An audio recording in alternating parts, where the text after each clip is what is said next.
what is a suitable response to the misconception that religion is the main cause of war, strife, and killing?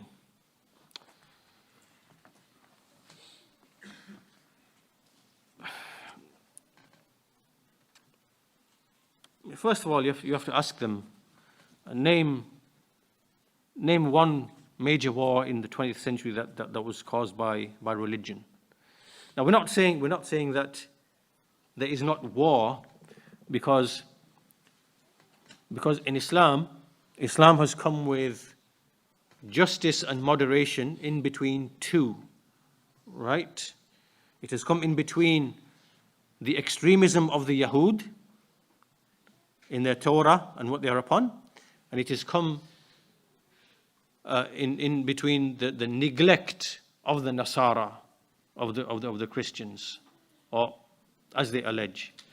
So the Yahud, when you look into their books, you see it is all vengeance, anger, killing, slaughter, murder.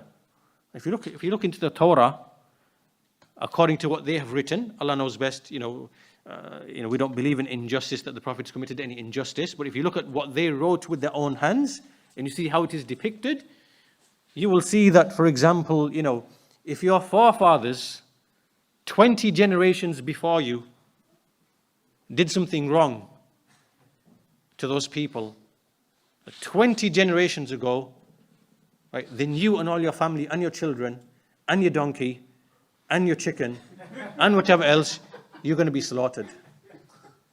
Right? That's what's in the Torah. Right? Of war and whatever else.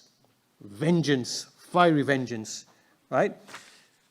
This is something that you see, and we don't ascribe this to all of the Yahud. We have to be just, and we have to be very careful when we speak about these things, because we shouldn't assume that those Yahud who are committing oppression, they don't speak for all of the Jews.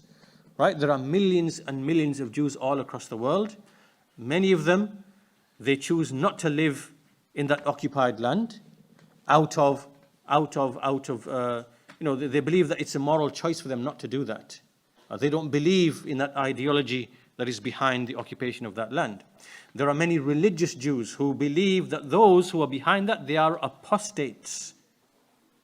They are apostates from Judaism for doing what they are doing.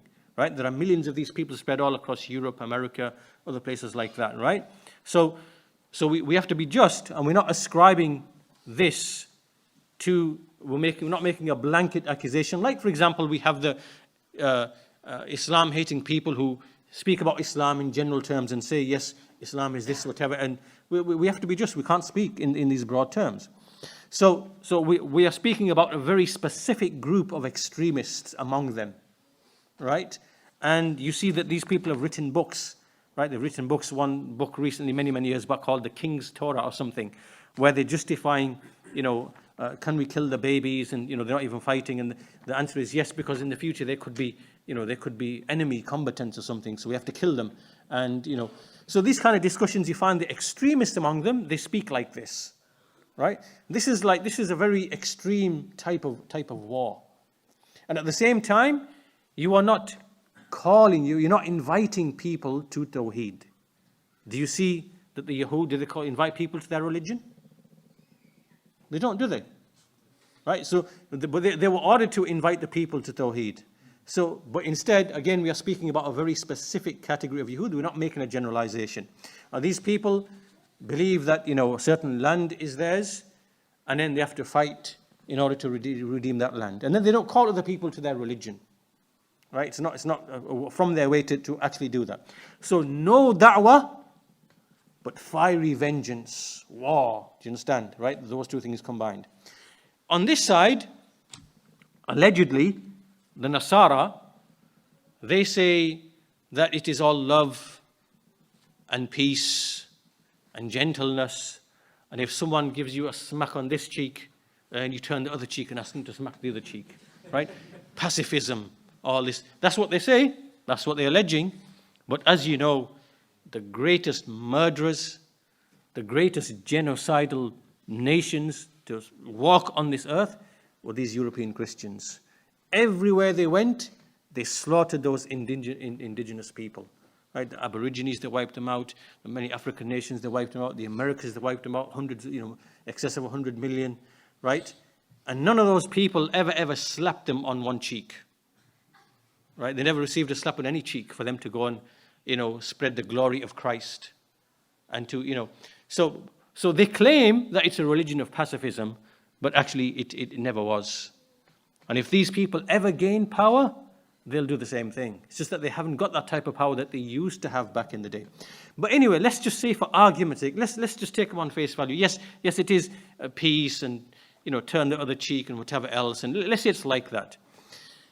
Is this an effective means of calling people to, of making da'wah? That if you're calling people to your da'wah and they come and wipe you out and slaughter you, you say, well, here's the other cheek. Does that achieve the objective? Does it achieve the maqsood? It doesn't, does it? Right? So can you see between these two groups? On the one hand, it is no dawah to anyone because, we are chosen. We have a special covenant. And there's nothing but, fiery war and revenge. And again, I'm making it absolutely clear. I'm speaking only about a very specific subset group of people. I'm not making a generalization. Many of those people are free and innocent of this idea. On the other hand, you have pacifism, gentleness, being loving and kind, and whatever, and then turning the other cheek when someone tramples over you and slaps you. Right? None of these ways are going to fulfill the role of spreading the message of Allah Azza wa Jal upon justice. What is the just way? The just way is that you invite with da'wah, with wisdom, with good argumentation, and with whatever else. And if anyone comes and hinders you from making that da'wah, they now make a hindrance, then the legislation has legislated for us out of necessity to remove those obstacles and to remove those hindrances and to remove that injustice, if it be by war. If war is necessary, then yes, we implement war, right?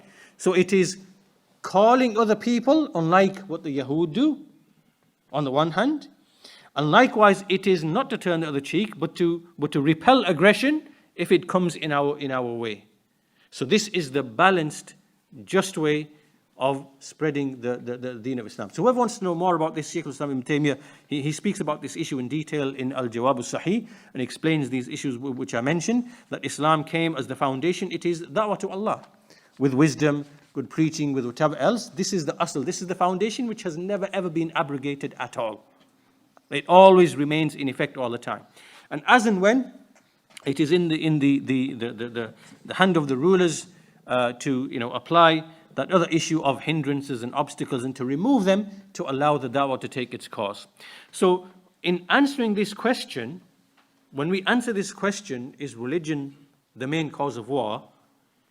We are not going to deny the fact that, yes, war is a means that can be implemented in order to remove obstacles and hindrances. We're not going to be apologetic, and we're going to make that very, very clear from the very beginning, right? Is that very clear? That Islam has come with this. And this makes sense. Let's even remove the religious element from all of this. That even makes sense just from a worldly point of view. Do you understand? It's justice even from a worldly point of view, right? That if you want to spread a message of truth, of justice, or whatever, then at some point or the other, then these things are going to become necessities. This is just a matter and fact of life. So once that issue is now clear, so we're making sure that we're not, everything is clear, we find that basically almost all wars in general, the main cause of them is people trying to gain more land or gain more riches, or it could be issues of revenge. These tend to be the reasons behind wars, right? They are economic in nature, they are political in nature, they are, whatever they might be in nature. And in some cases, it could be the case that religion is used to justify and to sanction those types of wars.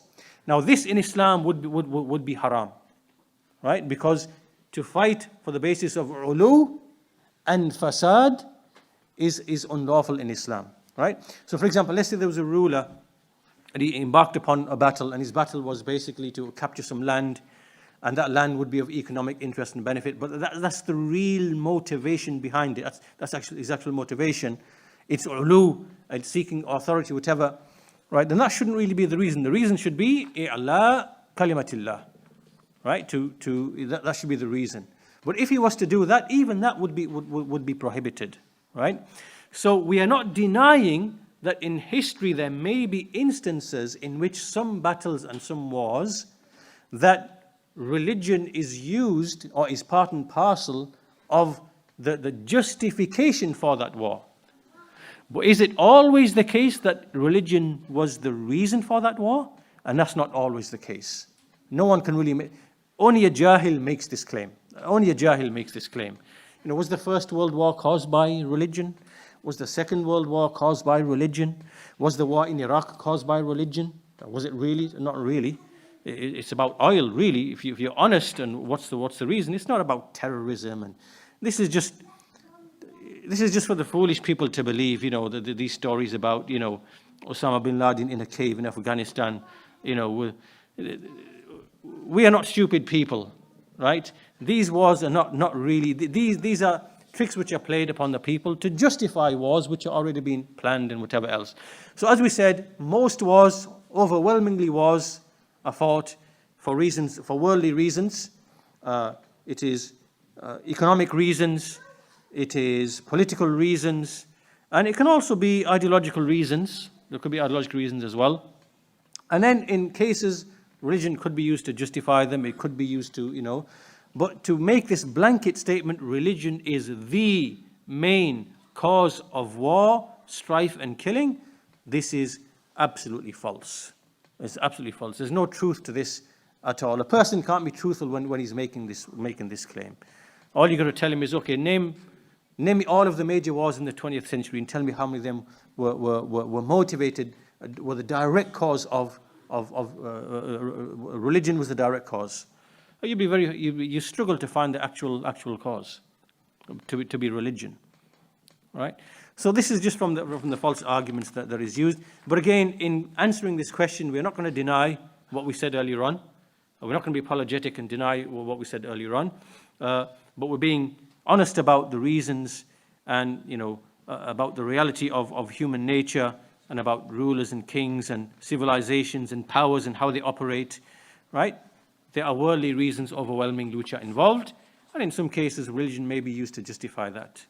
So, like with the Crusades, for example, and like, you know, when they went to the Americas and Africa and Australia, whatever else, you know, they said, oh, it's to take, you know, the message of Christ, but really it was self-enrichment, right? It's to enrich their own empires, to build their own empires, riches, and then, you know, the message of Christ is just used to justify the reason why they need to do that, why they need to go and kill all those savages. Right? That's how it is. Allah knows best. Inshallah, I think we'll stop with that amount for today, inshallah. And so on another occasion, if we do have another occasion, if Allah wills,